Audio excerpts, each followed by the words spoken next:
Sa lahat ng mga Sorbicalc users. Kung nakikita nyo or napanood nyo yung mga tutorial videos ng Sorbicalc, may mga tutorial ako doon about AI. Pero yung mga AI na mga LLM na pinakita ko doon ay kailangan ng subscriptions like ng ChatGPT at saka yung Claude. So, ngayon may nakita akong libre na alternative kasi pwede din siyang kagaya din ng Claude at saka ChatGPT ay pwede niyang i-convert yung image into text. So, yun ang ituturo ko sa inyo ngayon. So, buksan natin yung browser natin. Then, ang LLM na gagamitin natin is yung Google AI na mga LLM. So, search natin type natin yung Google AI Studio.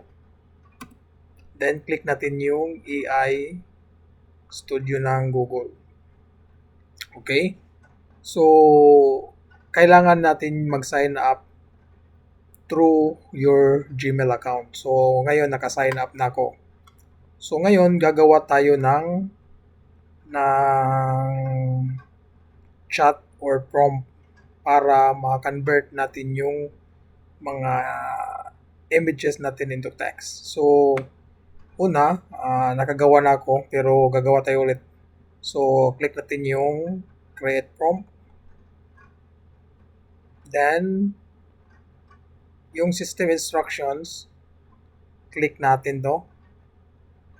So, ita-type natin yung system instructions. May ginawa na akong system instructions. So, copy natin to lahat. So, select all, copy. So, ipipaste ko dito as system instruction. Then, yung title ng prompt, gawin natin yung LDC, as let's say, Sorbicalc LDC OCR. Then, save natin. Now, ngayon, try natin yung i-drag and drop natin yung mga images. So, for example, itong image na to, i-drag ko dito.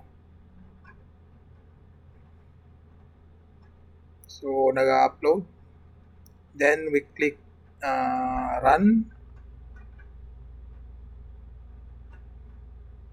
So, kina-convert niya yung lahat ng mga text, yung image dito text.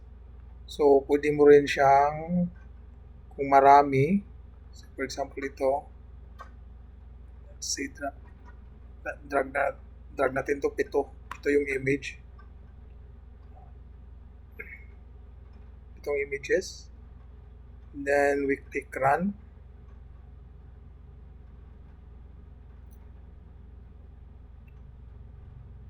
So, tingnan natin. So, yun. So, ang gagawin na natin is ika-copy natin tong mga output to into sa notepad. So, bukas tayo ng notepad. Okay, may notepad ako dito. So, mag-new ako. New tab. So, copy na lang natin itong mga, so for example, image 1. Copy natin to. Then, image 2. So, at least, libre.